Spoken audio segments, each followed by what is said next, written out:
Ambition and motivation are triggers for jealous people, and that's why you must learn how to keep your business to yourself. Keep your private life private. Keep the personal things about you and the things that you're accomplishing private, because everybody cannot handle it. If you are a woman who is highly ambitious, highly motivated, you are always looking for new ways to make money. You are always looking for different ways to level up in some way. You're investing in yourself, taking care of your health and well-being, and keeping your mental health and spiritual health a priority. That will make you a target of envy and jealousy from people who do not respect and or understand why you operate the way that you do. As a woman, it is not your responsibility to explain to somebody why you move the way you move throughout life. A lot of people who are jealous and envious of highly ambitious and motivated women, they don't understand that a lot of women who are like that, it's simply because of their upbringing. It's simply because of their past life and the things they went through. And because of that, they refuse to be behind in life.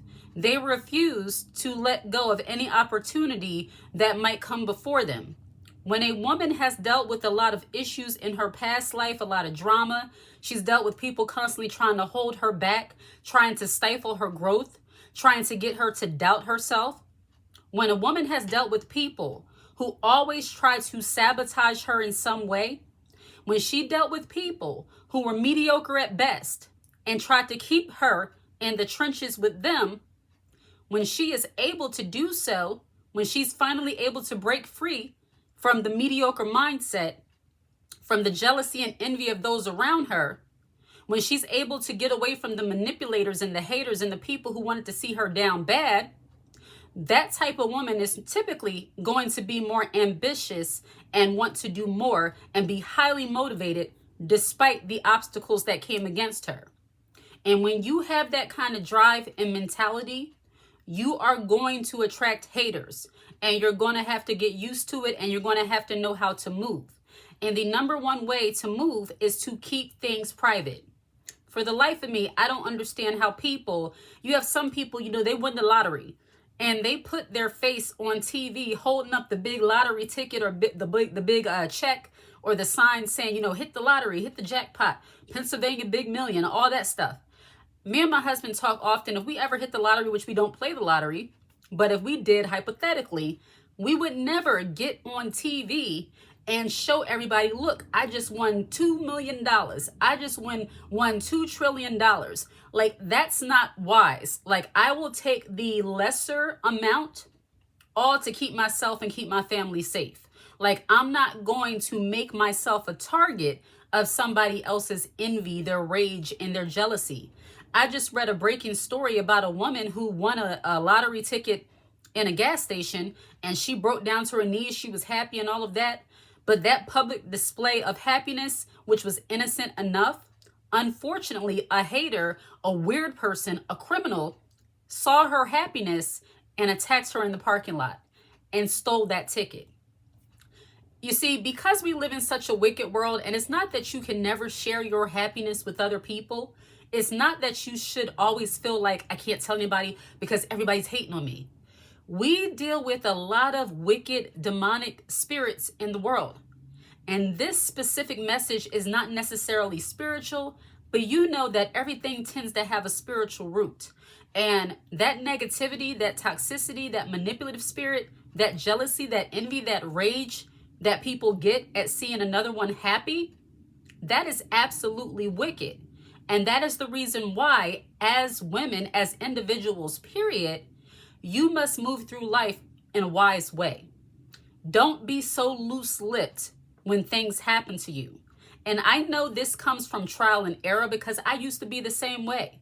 As soon as something happened, to me that was good, I got a promotion on my job, I opened up my Etsy shop, just anything that happened good, I got a check in the mail, whatever. I just was happy about getting something. I would find myself wanting to share that with people who I noticed over time were not as enthusiastic about my happiness as I was. And then they started acting funny toward me. And that's one thing, if you don't want to deal with those kind of weird emotions, those kind of weird, reactions and responses from people, because what that will do, if you are not mentally strong enough to deal with that kind of hateration and negativity and drama, that will discourage you from pursuing the things that you want to pursue in life. That will discourage you from growing mentally, spiritually, and specifically financially. A lot of what people are jealous of is finances, people's money, people's lifestyle, the way they choose to live. That's why I always say, once again, back to that, scenario about the lottery, you will see changes of wealth, but I will never say anything. Like, you'll just see maybe she's not at work as much, maybe she's not in the area so often. There will be signs, but I will say nothing. I'm not telling anybody, not my father, not my brother, not my cousin, not my uncle, not my auntie. Nobody needs to know, because all you do is set yourself up to be the target of somebody's jealousy and envy. But I want to backtrack to the reason why, and this is what a lot of people, especially jealous people, envious people, they don't have logic, they don't have reason, they're in their feelings, and that's why they act the way they act. But what they don't understand is that women, once again, who are highly ambitious, who are driven, who are always looking for ways to invest in themselves and to make more money, a lot of women, and I have to use myself as an example, and by no stretch of the imagination am I rich. I'm not giving that I don't want to give you that impression, but I'm better off than what I used to be. And it's because my mindset changed. And it's because, and I believe earlier on, because of how I grew up. And I'm saying this to say that women who are highly motivated and ambitious normally have a past history of having lack. See, jealous people tend to think that people who have a lot of money, a lot of resources, they have a lot of nice things in life and luxuries, or they have businesses, or they have a lot of favor with other people. Jealous people tend to think that those things just came easy, or those things were just handed. And a lot of times they don't understand that, especially for women, we are highly motivated.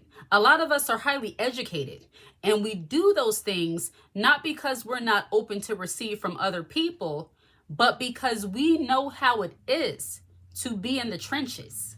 While we do not brag about struggle, we do not brag about our past and, I had to get everything the hard way. I had to do this. I had to do that. The truth of the matter, for a lot of people, women and men alike, they did come from past where they didn't have it like that, where they didn't have the luxury of being in a comfortable home. They didn't have the luxury of being able to take time off of work and still be able to pay their bills. They didn't have the luxury of being able to go on family vacations. I mean, some of us grew up in households where, unfortunately, a full course meal wasn't even promised every night. That's the level of struggle that some people came from. Not to give you all of my business, but as I have said in previous videos, I had two parents. One parent, my father, is still here, but both of my parents struggled with substance issues. And my father, now, he wasn't about not taking care of his kids. Like, we had everything we needed to have and more. He was verbally abrasive, I will say that, but he made sure we had everything that we needed. My mother got rid of my father and kind of sort of forgot that she was still a mother. And I love my mother dearly, and she's no longer here. But I'm giving you this backstory to say that growing up earlier on, actually it was in the middle of my childhood, because from the time I was born up until like 7, 8, like 9 years old, we had the ideal upbringing. We moved from New Jersey to North Carolina, living down there. My father was a plumber. My mother was working in hotels. We just living the ideal life, have our babysitter, eating little, Rice Krispie treats after school. My two brothers were born down there. It was the ideal life. Come back up north and things just went to mess, as they say. And my mother and my father had a lot of issues, and she got rid of him. He was something else. I'll say it that way. But in doing that, she forgot she's a mother still. And she got caught up into substance issues, and life got hard for a time. There were times when we didn't have all of the things that we needed to have. We didn't have food like that. Can you imagine being, 11, 12 years old, asking another 11, 12-year-old for some of their chicken nuggets, some of their food. And look, I'm being completely transparent with you about my part of my childhood, because I want people to understand that when you meet a woman, a lot of times, or a person for that fact, that when you meet them as an adult and they have that, kind, nice, but no nonsense approach, where they're not going to let anybody or anyone stand in the way of what they're trying to do, it's often because they know what it feels like to be down bad, and they don't have time for the thoughts and opinions of people who desire to hate or stifle their growth.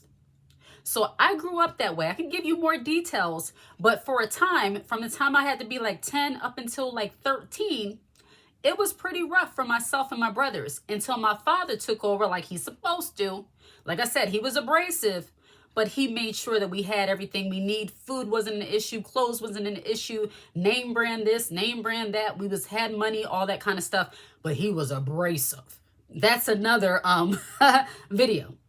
But I give you that backstory to say, if you have that kind of past, and a lot of women have went through even worse things than that, a lot of people have.